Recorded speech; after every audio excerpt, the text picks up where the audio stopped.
I see her. Okay.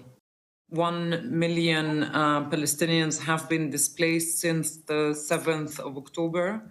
UNRWA sadly had lost 14 staff members who work with the agency in the Gaza Strip since the 7th of October. Many of our own staff themselves, they have been displaced. Many have taken refuge with friends and relatives, but many, many more are taking refuge in UNRWA facilities, including in facilities that were not meant to become shelters. The siege on the Gaza Strip continues. UNRWA has not been able to bring in any supplies since the 7th of October, and our own supplies are running out, and they're running out fast. Our colleagues who continue to be in Gaza, who continue to stay and deliver for people in Gaza, including those impacted by this war, are reporting that they are down themselves to 1 liter of water a day in our offices in the south, where we have relocated our center of operation.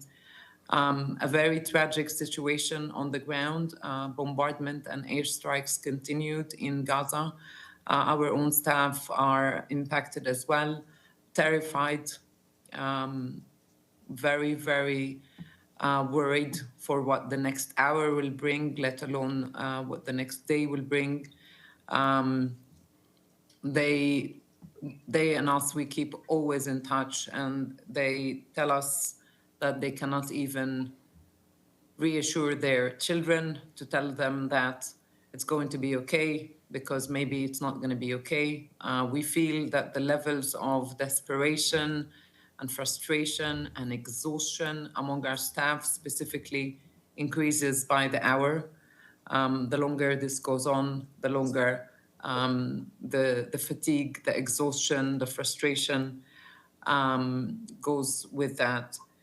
What we are calling for at UNRWA is for the siege to be lifted, the siege on the Gaza Strip to be lifted, so that organizations like UNRWA, but also other sister UN agencies and other humanitarian agencies are able to bring in much needed supplies into the Gaza Strip to provide assistance to those in need. The repetition, but just on the fuel tanks that No supplies have come into Gaza since the 7th of October. Nothing. No fuel, no food, no water, no other types of assistance. No supplies have gotten into Gaza since the 7th of October. That I can confirm, not for UNRWA and not for other UN agencies. Through the Rafah crossing, so something's no. There continues to be no water for the vast majority of the population in Gaza. We're talking about 2 million people in the Gaza Strip who do not have water, and water is running out, and water is life, and life is running out of Gaza.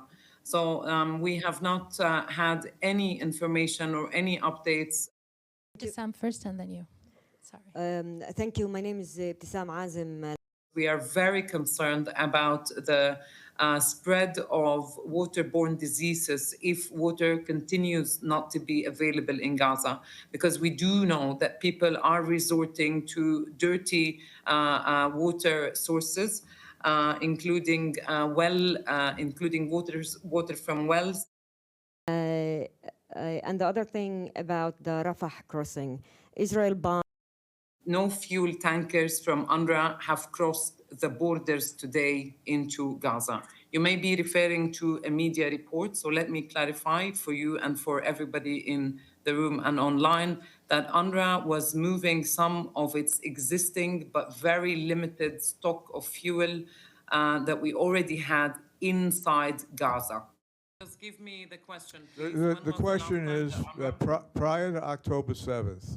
Their basic supplies are also running out fast, and their fuel is running out fast. And so it is, I think, a common story across the board when it comes to civilian infrastructure and civilian facilities that provide for those in need. It is a similar story to that of UNRWA's. We're all running out of supplies very, very fast because of the siege. And this is exactly why the siege has got to be lifted. And organizations like the one I work with, UNRWA, needs to be able to deliver supplies into the Gaza Strip as soon as possible. Paper, good to see you. So you talked about the fact that you have 1 million Palestinian. They're terrified and they're tired and they want for all of this to come to an end. And the messages that we're getting is get us out of this hellhole. This has become hell. I mean, the SOSs worsen by the day, if you wish. I check in with the team that works directly with me in the Gaza Strip at least once a day, and I feel the mood is going down. I feel the level of desperation is going up, uncertainty really from an hour to another, fear. That's what our staff have been sharing with us.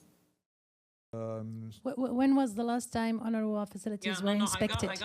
Some IDPs, internally displaced persons, have taken refuge in a logistics center, which is a huge warehouse that UNRWA ran in southern Gaza, but it's not at all equipped to shelter human beings. It's a warehouse for our supplies, for the wheat flour and for the matrices and for the hygiene kits and other material that UNRWA distributed to people in need before the war began on the 7th of October. So their situation is quite dire, also related to our supplies, because our supplies are running out because we have not been able to bring in any supplies to the Gaza Strip since the 7th of October. So our own UNRWA supplies are running out, and they're running out fast. The shelters are overcrowded.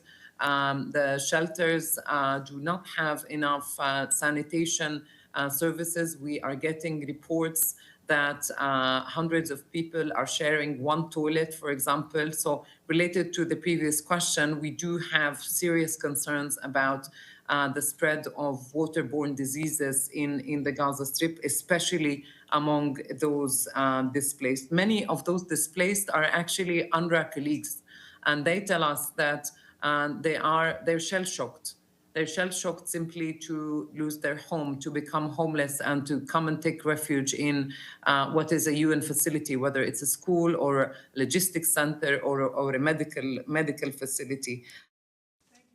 Thank you very much, and we'll speak to you shortly again. Bye-bye.